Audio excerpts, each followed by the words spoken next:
रोजाना सॉल्व करवाया जाता है और एक एक छोटे छोटे पॉइंट पे ध्यान दिया जाता है, छोटे छोटे फॉर्मूलेज को बताया जाता है। तो बहुत अच्छा प्लेटफॉर्म है यहाँ पर 10th क्लास को अपने को कवर अप करने का मैथ्स सब्जेक्ट को।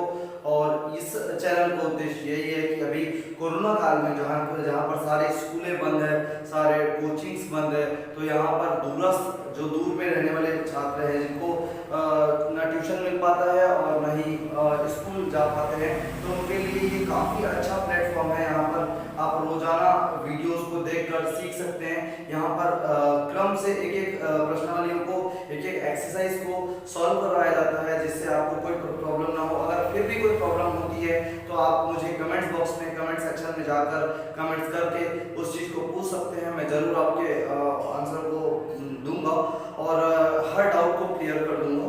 हर डाउट को क्लियर होगा इस चैनल में। तो प्लीज़ इस चैनल को सब्सक्राइब कीजिए, अगर वीडियो अच्छा लगे तो लाइक कीजिए और अपने दोस्तों, अपने 10th बोर्ड के साथियों के साथ शेयर कीजिए, ताकि आपकी मदद से उनको भी बहुत ज़्यादा मदद मिलेगी, बहुत ज़्यादा हेल्पफुल होगा। तो क्वेश्चन है, निम्नलिखित में जांचिए कि gx px का गुणनफल है। और यहाँ पर आपने को gx की वैल्यू दी है x - 3 और px की वैल्यू दी है x³ - 4x² + x + 6। तो यहाँ पर अपने को यही जांचना है कि क्या gx px का गुणनफल है, यानी भाजक भाज्य का गुणनफल है। तो यहाँ पर आपको मैं छोटा सा ट्रिक बता दूं, यहाँ पर पूछना क्या चाह रहा है। तो अपन जब भी भाग देते हैं तो तो यहाँ पर होता है अपना भाजक और यहाँ पर होता है भाज्य और यहाँ पर होता है शेषफल और यहाँ पर होता है भागफल। तो आपसे ये बोला जा रहा है कि क्या भाजक भाज्य का गुणनखंड है। तो भाजक भाज्य का गुणनफल तभी होता है जब शेषफल 0 आता है। भाजक भाज्य का गुणनफल तब होता है जब शेषफल का मान 0 आता है। तो वही अपने को ये लेना है, देखना है कि क्या भाजक भाज्य का गुणनफल है। तो भाजक भाज्य का गुणनफल रहता है तो शेषफल का मान 0 आता है। तो चलिए हम क्वेश्चन को आगे बढ़ाते हैं। तो यहाँ पर हमको भाजक को इस क्वेश्चन में 0 लेना होता है। भाजक को 0 लेना है, मतलब अपन हल करना स्टार्ट करते हैं। तो यहाँ पर अतः भाजक जो है वो भाजक मतलब gx का मान जो है वो उसको अपन 0 लेंगे। gx के मान को 0 लेने से क्या होगा, gx की वैल्यू यहाँ पर x - 3 है, तो सिंपल अपन gx के स्थान पर x - 3 रख देंगे बराबर 0। अब यहाँ पर आप देख सकते हो कि यहाँ पर 3 जो है ट्रांसपोज होगा, ट्रांसपोज का मतलब पक्षांतर होता है। तो यहाँ पर जैसे ही पक्षांतर होगा तो x = यहाँ पर जो -3 है वो इधर जाके +3 हो जाएगा, यानी x का मान क्या आया अपने पास 3 आया। अब इस x के मान 3 को अपन किस में रखेंगे, px में। x के मान 3 को अपन px में रखेंगे। तो अतः x के मान को px में रखने पर, तो जैसे ही अपन px में रखेंगे तो यहाँ पर जहां पर है x वहां पर रख देंगे अपन 3। तो यहाँ पर p3 और 3 की पावर 3 प्लस -4 और यहाँ पर 3 की पावर 2 प्लस 3 प्लस 6। तो जैसा कि आप देख सकते हैं यहाँ पर जहां पर इस px के प्लेस में जहां पर x आया हुआ था वहां पर हमने 3 रख दिया। अगर इसको सॉल्व करेंगे तो 3 को 3 बार इंटू करेंगे। ऐसा नहीं कि 3 तिया गलत हो जाएगा, 3 तिया 9 होता है। यहाँ पर 3 को 3 टाइम्स इंटू करेंगे, मतलब सिंपली 3 × 3 × 3। तो 3 तिया 9, 9 तिया 27 होता है। तो यहाँ पर अपन 27 लिखेंगे, यहाँ पर अपन 27 लिखेंगे और उसके बाद फिर -4 अलग है। इसको पहले सॉल्व करोगे तो 3 का गुणा 3 बार, यानी 2 बार 3 का गुणा 3 से करेंगे तो यहाँ पर 2 ही बार है। x के 3 लिखा 2, यानी यहाँ पर आएगा 9 + 3 + 6 और यहाँ पर फिर अपन 27 फिर -4 9 जो 36 होता है और उसके बाद +3 और +6 होता है 9। तो यहाँ पर जैसे कि देख सकते हो यहाँ पर प्लस इसके सामने भी है और प्लस इसके सामने भी है। सबसे पहले प्लस को सॉल्व करते हैं तो 9 और 27 होता है 36 और यहाँ पर -36, तो यहाँ पर 0 आ गया, यानी px का मान 0 आ गया। तो यानी कि कहने का मतलब ये है कि जो भाजक है gx है, उसको अगर 0 करके x का मान निकलता है और इस x के मान को आप px के स्थान पर रखते हो और px में भी 0 आ जाता है, तो यहाँ पर आपका ये चीज प्रूफ हो जाता है gx px का गुणनफल है। यानी कि कहने का मतलब अगर x के मान को px वाले में रखकर px की वैल्यू में रखकर अगर अपन सॉल्व करें और px का मान अगर लास्ट में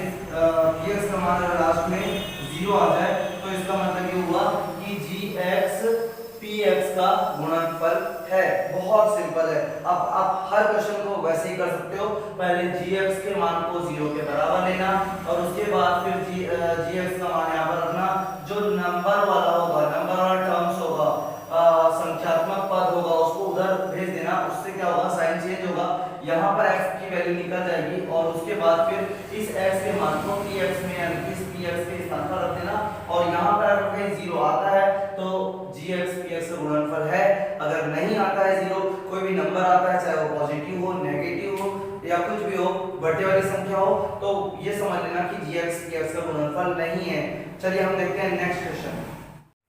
तो लीजिए हम आ गए हैं एक तीसरा क्वेश्चन लेकर और यहाँ पर gx की वैल्यू है -2, gx की वैल्यू आपको अपने सामने है, तो इसको अपन कैसे सॉल्व करेंगे। तो यहाँ पर अपन ये चेक करेंगे कि क्या gx px का एक गुणनफल है। तो इसके लिए सबसे पहले अपने को जो मैं बताया था, यहाँ पर अपने को भाजक को 0 लेना होता है। भाजक यानी gx के मान को यहाँ पर अपने को 0 लेना होता है। तो भाजक जो gx है वो x - 2 है और gx के नीचे जस्ट gx का मान रख दोगे आप, जैसे कि देख रहे हो x - 2 = 0 और उसके बाद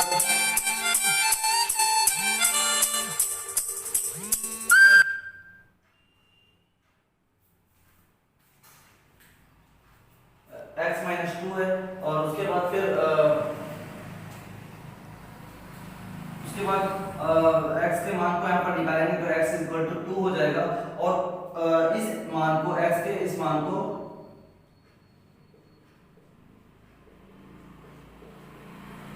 समीकरण या फिर x के इस मान को px में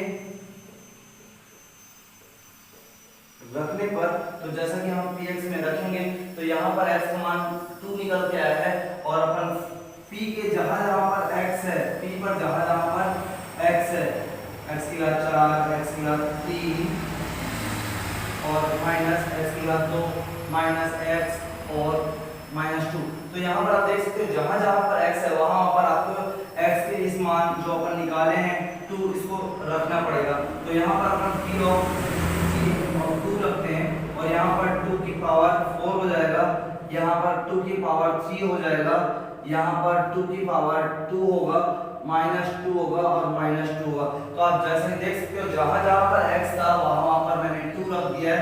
पावर जो करते हुए पावर में कोई चेंजेस नहीं आया, पर 4 3 2, तो पावर में कोई चेंजेस नहीं आएगा। यहाँ पर आप जहां जहां पर x है वहां पर 2 रखना है। तो अब चलिए इसको सॉल्व करते हैं। 2 की घात 4 का मतलब 2 का 4 बार गुना, ना कि 2 चौक। 2 चौक पढ़ोगे तो गलत हो जाएगा, 2 4 जा 8 पढ़ोगे तो गलत हो जाएगा।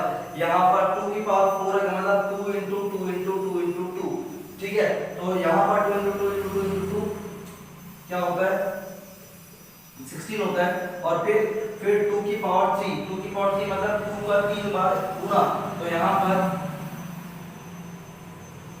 पर 8 आ जाएगा और उसके बाद फिर 2 × 2, तो 2 दूनी 4 होता है, आपको पता है। और यहाँ पर -2 तो यहाँ पर -2 का -4 हो जाएगा, ठीक है। और उसके बाद जितने के सामने अपन को माइनस साइन दिख रहा है, जितने के साथ जिस संख्याओं के सामने माइनस चिन्ह दिख रहा है, इन सब को प्लस कर देते हैं। हाँ जी हाँ, इन सब को प्लस कर देते हैं और यहाँ पर 16 -8 -4 -12 हो जाएगा। और या फिर एक सरल तरीका बता रहा हूँ, सब में माइनस है तो आप सब के माइनस को बाहर निकाल दो और यहाँ पर आपके पास सबके अंदर सबके सामने प्लस बन जाएगा। तो यहाँ पर एक प्लस, यहाँ पर एक प्लस, यहाँ पर एक प्लस और 16 - 8 4 12 और 12 4 16, तो यहाँ पर 16 है। यहाँ पर भी 16 - 16 हुआ, जैसे कि 0 आप देख सकते हो 0 आया। तो यहाँ पर भी जी हाँ, यहाँ पर भी gx px का एक गुणनफल है। gx px का गुणनफल है का मतलब शेषफल 0 है। यहाँ पर शेषफल निकल चुका है और शेषफल का मान 0 आया है, तो शेषफल का मान अगर 0 आया है तो डेफिनेटली gx यानी भाजक और px यानी भाज्य का एक गुणनफल है। तो लीजिए आगे हम एक नया क्वेश्चन लेकर gx और px यहाँ पर भी दिया है और अपने को यही जानना है कि क्या gx px का गुणनफल है। तो यहाँ पर भी अपन सेम ऐसे करेंगे। कभी भी याद रखना भाजक का गुणनफल तभी होता है जब शेषफल का मान 0 आता है। यानी लास्ट में हम दो क्वेश्चन में पिछले बार देख चुके हैं कि शेषफल 0 आ रहा था। अगर शेषफल 0 आता है इसका मतलब ये हुआ कि आपका gx px का गुणनफल होता है। तो सेम उसी क्रम में दोहराते हैं। भाजक अपने को यहाँ पर दिया हुआ है, भाजक को gx से शो करते हैं और भाजक को 0 के बराबर लेते हैं। उसके बाद gx का मान यहाँ पर रखेंगे, तो gx का मान यहाँ पर से देख के लिखेंगे। यहाँ पर x माइनस 1 है, सिर्फ नकल करना है, सिर्फ वहां को यहाँ पर उतारना है, वहां पर जो लिखा है उसको नीचे उतारना है और यहाँ पर 0। अब यहाँ पर 1 को उधर पक्षांतर करते हैं तो यहाँ पर x +1 हो जाएगा और इस मान को अपन px में रखते हैं। तो यहाँ पर x के मान को px में रखने पर, ठीक है, तो यहाँ पर जैसे ही अपन x के मान को px में रखेंगे तो यहाँ पर p जहां पर x है वहां पर x का मान यानी 1 को रखते चले जाएंगे। तो यहाँ पर अपने को मिलेगा 1 और इज इक्वल टू 1 की पावर 3 प्लस 5 1 की पावर 2 माइनस 5 1 और प्लस 1। तो जैसा कि आप देख सकते हैं यहाँ पर जहां पर x था वहां पर मैंने x की वैल्यू 1 रख दी है और यहाँ पर 1 का क्यूब मतलब 1 ही होगा, क्योंकि 1 को कितने बार भी इंटू कर दो 1 इंटू 1 इंटू 1 इंटू 1 तो 1 ही आता है। और उसके बाद फिर प्लस यहाँ पर 5 इंटू 1 को 2 बार इंटू करें तो 1 ही आएगा और 5 1 जा 5 होता है और प्लस 1। अब यहाँ पर 1 प्लस 5 माइनस 5 और प्लस 1, तो यहाँ पर 5 और यहाँ पर प्लस प्लस किसके पास है, तो प्लस ये है, प्लस ये है, ये माइनस वाला है, ये प्लस है। पहले प्लस वाले को प्लस कर देते हैं तो 1 और 5 6 और 1 7 और माइनस 5, तो 7 में 5 गया तो सिंपली 2 आ जाता है और 2 आ गया। इसका मतलब p ऑफ 1 की वैल्यू 2 हो जाती है। तो p ऑफ 1 की वैल्यू अगर संख्यात्मक आई, मैं क्या बताया हूं कि gx px का गुणनफल जब ही होता है जब p लास्ट में शेषफल का मान 0 आए, लेकिन यहाँ पर शेषफल का मान जैसे कि आप देख सकते हैं 2 आया है, तो यहाँ पर gx px का गुणनफल नहीं है। आप नीचे लाइन में लिख सकते हो एक लाइन में कि gx px का गुणनफल नहीं है। अब चलते हैं नेक्स्ट क्वेश्चन में और नेक्स्ट क्वेश्चन देखते हैं क्वेश्चन नंबर 3। इसमें ये पूछा है कि निम्न में से a का मान ज्ञात कीजिए जबकि gx px का गुणनखंड है। तो मैं ये आपको पहले बता चुका हूँ कि जब gx px का गुणनफल होता है तो शेषफल 0 आता है, ना कि px की वैल्यू 0 आती है। तो यहाँ पर एक नया क्वेश्चन आ गया है, gx की वैल्यू x + 1 दी हुई है और px की वैल्यू x² + ax + 2 दी हुई है। तो यहाँ पर अपने को सेम प्रोसेस अपनाना है। पहले भाजक को 0 के इक्वल लेना है, यानी कि gx को 0 के इक्वल लेना है और उसके बाद फिर उससे x का मान निकलेगा और फिर px में रखना है। तो अपन इसको सॉल्व करना स्टार्ट करते हैं। तो यहाँ पर जैसे कि मैं एकदम यहाँ पर बोला गया है कि यहाँ पर x + 1 जो है px का एक गुणनखंड है, ये गुणनखंड है। तो अपन क्या करेंगे, यहाँ पर सबसे पहले gx को 0 के इक्वल ले लेंगे। 0 के इक्वल लेने से क्या होगा, यहाँ पर gx की वैल्यू है x + 1, तो यहाँ पर अपन gx की वैल्यू रखेंगे x + 1 = 0। तो यहाँ पर इसको पक्षांतर करेंगे और पक्षांतर करने पर जो साइन वो चेंज हो जाएगा, ये प्लस है ये -1 हो जाएगा और यहाँ पर x की वैल्यू अपन में -1 आ गई। अब इस x की वैल्यू जो -1 आई है उसको जहाँ जहाँ पर x है वहाँ पर 0 कर देंगे। क्योंकि अपने को पता है कि ये x + 1 px का एक गुणनखंड है, तो जब भी x + 1 या जो gx होता है वो px का गुणनखंड होता है तो यहाँ पर अपन px को हमेशा 0 लेते हैं। तो यहाँ पर px को अपन 0 लेंगे, यहाँ पर px = 0 होगा तो यहाँ पर px बराबर 0 लेंगे, तो यहाँ पर px बराबर 0 लेंगे तो x के जगह में अपने को जो वैल्यू लाया है यानी -1 उसको रखना होगा और इक्वल टू 0। अब p -1 यानी कि px की वैल्यू जो है वहाँ जहाँ पर x आया वहाँ पर -1 रखना होगा।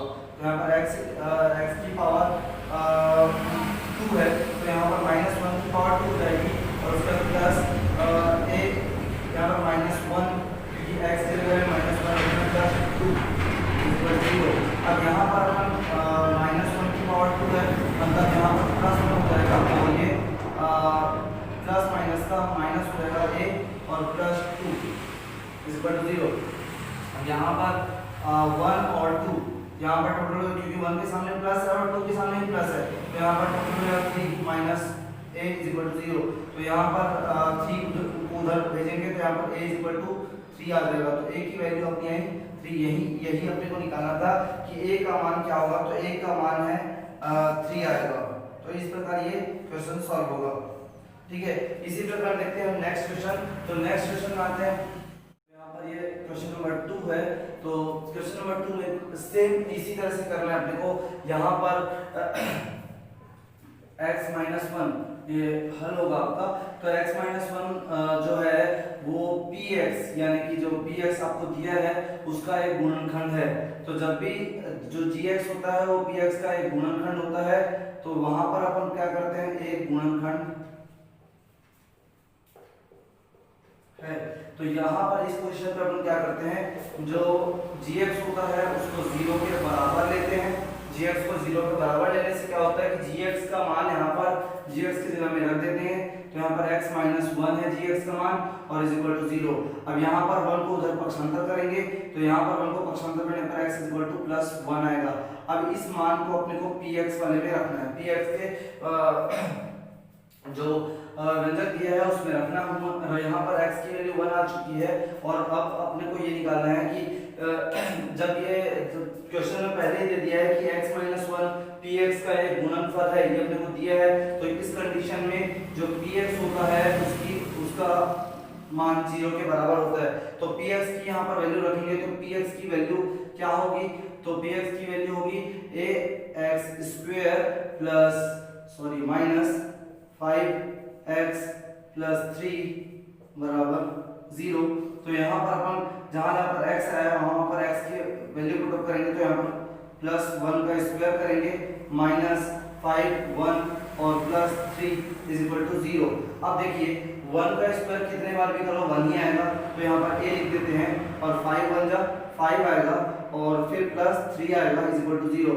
अब 5 में 2 गया तो क्योंकि 5 बड़ा है और उसका साइन माइनस है, तो यहाँ पर -2 आएगा और यहाँ पर a रहेगा इज इक्वल टू 0। अब यहाँ पर 2 को ट्रांसपोज करेंगे, पक्षांतर करेंगे, तो a बराबर 2 आएगा।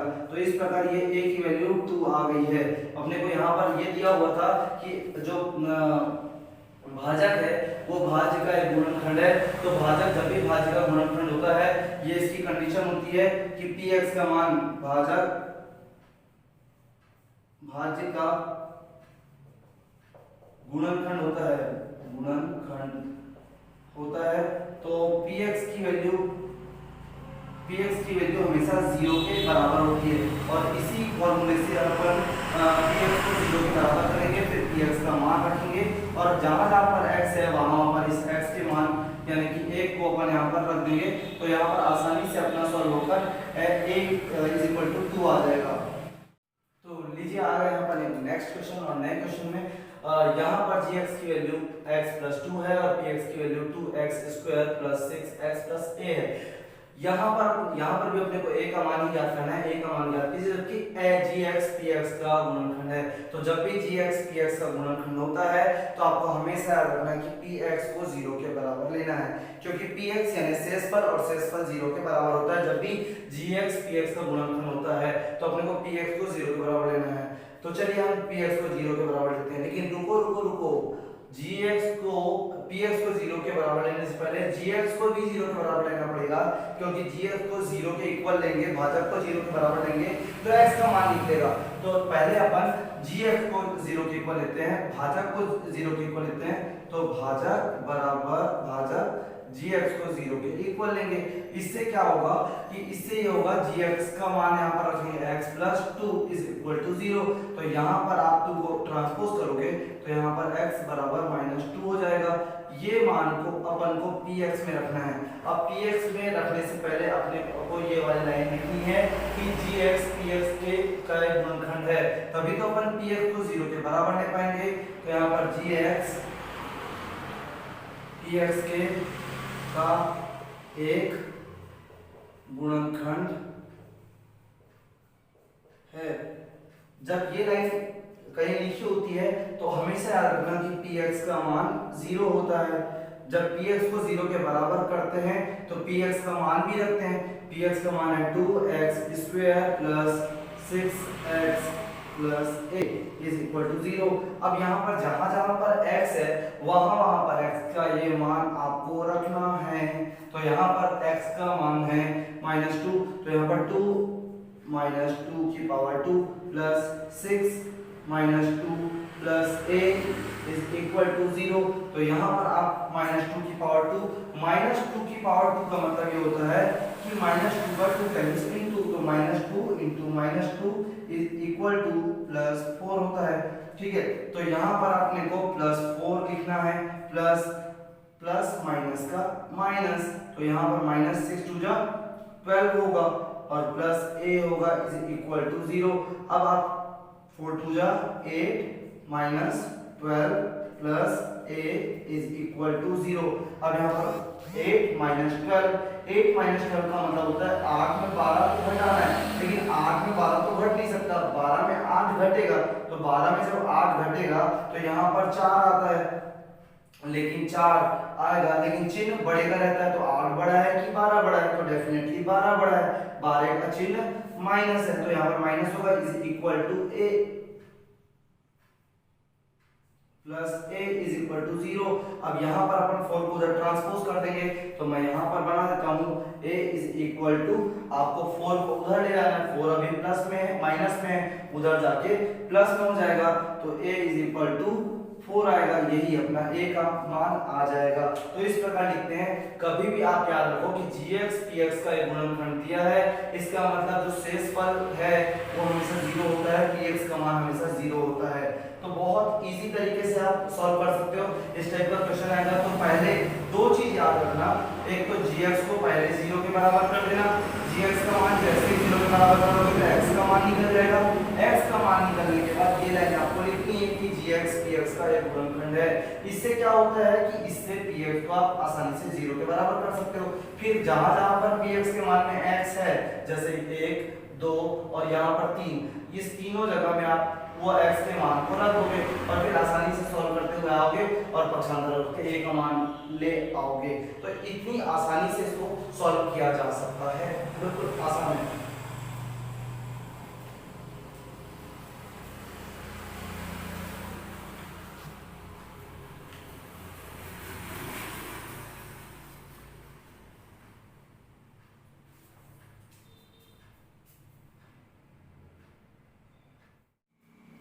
तो लीजिए आगे हम नेक्स्ट क्वेश्चन में क्वेश्चन नंबर 3 के 5th नंबर में यहाँ पर भी आपको यदि gy py के एक गुणनखंड है तो y का मान ज्ञात कीजिएगा।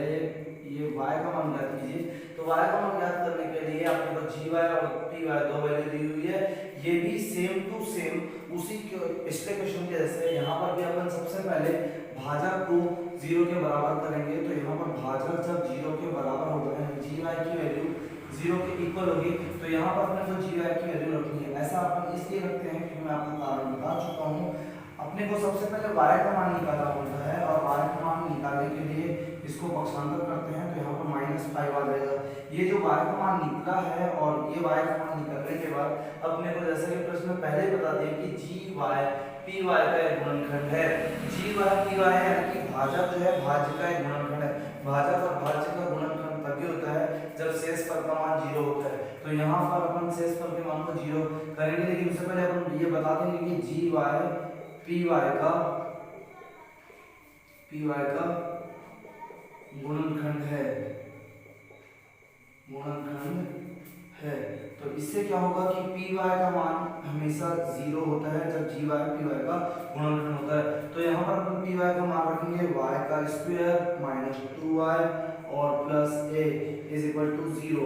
अब जहाँ जहाँ पर y है वहाँ पर अपने को इसमें -5 रखना है। तो यहाँ पर सबसे पहले y अपने को यहाँ पर मिलेगा और y के ऊपर 2 है यानी कि -5 की पावर 2 चढ़ा देंगे -2y और y की जगह फिर अपन -5 रखेंगे तो यहाँ प्लस a हो जाएगा इज इक्वल टू 0।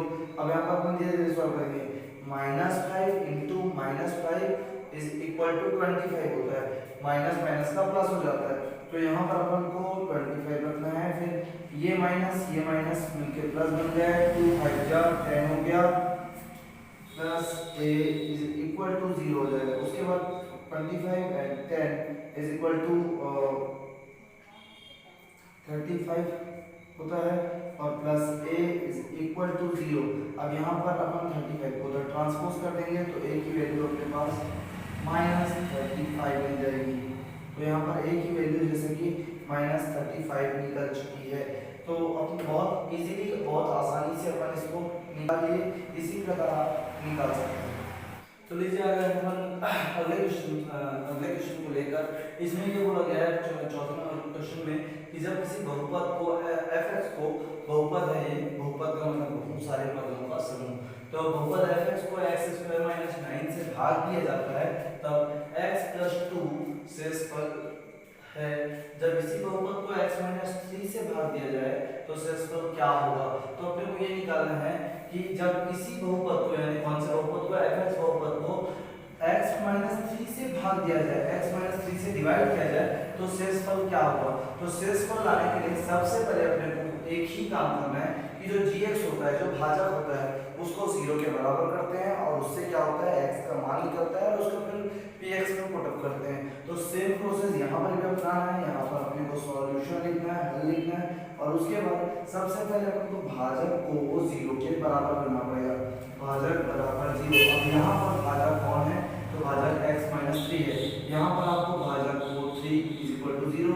फिर यहाँ पर 3 को ट्रांसपोज करेंगे उधर, तो यहाँ पर जो चिन्ह है माइनस का वो उधर जाके प्लस हो जाता है। तो यहाँ पर x = 3। अब ये जो x का मान आया है 3 + 3 उसको आप वैल्यू पुट अप करोगे 3x + 2 में, तब इतना शेषफल आता है। तो ये जो शेषफल का जो मान आया है इसको आप इसमें पुट अप करोगे तो आपको f3 लिखना पड़ेगा और f3 = 3x + 2। यहाँ पर ये जो यहाँ पर x आया है वहाँ पर भी आपको 3 रखना पड़ेगा। यहाँ पर x कर देते हैं और नेक्स्ट लाइन में इसको f3 लेते हैं और उसके बाद फिर 3 × 3 करेंगे +2 होगा। और आप जैसे कि जानते हैं कि 3 × 3 करेंगे तो 9 आता है और +2 होगा तो 9 और 2 11 होगा। तो यही आंसर है। जी हाँ, यही आंसर आ गया, ये आंसर है आपका। तो यहाँ पर अपन बड़ी आसानी से वही प्रोसेस को फॉलो करते हुए निकाल लिए कि यहाँ पर आप भाजक को 0 के बराबर लिए और फिर 3 को पक्षांतर किए। 3 को पक्षांतर करने पर -3 को पक्षांतर करने पर ये +3 बना और +3 बनने के बाद आप आसानी से इसको fx की वैल्यू जो शेषफल आ रहा था पिछले वाले में, उस शेषफल की वैल्यू में इस 3 के मान को रखे तो बड़ी आसानी से आप यहाँ पर 11 ला लिए। तो बहुत ईजी है। देखते हैं हम नेक्स्ट क्वेश्चन।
इसको एक्स स्क्वायर माइनस 16 से भाग दिया जाए ये जाता है तब 5x प्लस 3 शेष पद आता है। ठीक है, तो जब इसी बहुपद को x प्लस 4 से भाग दिया जाए तो शेष पद क्या होगा। तो यहाँ पर भी सेम टू सेम यहाँ पर भाजक को अपन 0 के बराबर लेंगे और यहाँ पर ये 0 के बराबर हो गया। x plus 4 is equal to 0, भाजक आपका यहाँ पर ये होगा। तो यहाँ पर आप x इसको पक्षांतर लोगे तो आप एक चीज ध्यान रखना, ये प्लस में है कि माइनस में। अगर प्लस में होगा तो उधर जाके माइनस हो जाएगा। तो जैसे कि यहाँ पर x का मान -4 आ गया। अब इसी -4 को आप fx के मान में रख दोगे, fx इज इक्वल टू हो जाएगा यहाँ पर आपका 5x माइनस प्लस 3 हो जाएगा। और इसी में जहाँ जहाँ पर आपका x आ रहा है वहाँ पर आप -4 लिख दोगे। तो यहाँ पर 5 minus 4 plus 3 is equal to 5 4 जा 20 होता है। तो यहाँ पर 20 कर दोगे और प्लस 3। तो जैसा कि आप बड़ा इसमें 20 है, 20 का साइन माइनस है। देखो एक माइनस एक प्लस होता है तो हमेशा माइनस होता है। अगर एक साइन प्लस होता है और एक साइन प्लस होता है, एक साइन माइनस होता है तो हमेशा संख्या माइनस होती है, माइनस होती है। और तो 20 में -3 करेंगे तो यहाँ पर 17 आएगा और 17 बढ़ेगा, सिंबल लगेगा। तो आप बड़ा कौन है इसमें देख सकते हो, बड़ा है 20 और 20 में माइनस। तो यहाँ पर f -4 की वैल्यू -17 आ गई। यही आपका फाइनल आंसर होगा। तो इस प्रकार ये प्रश्नावली कंप्लीट हो गई। अपन नेक्स्ट वीडियो में अगली प्रश्नावली यानी प्रश्नावली नंबर 3 के बारे में पढ़ेंगे।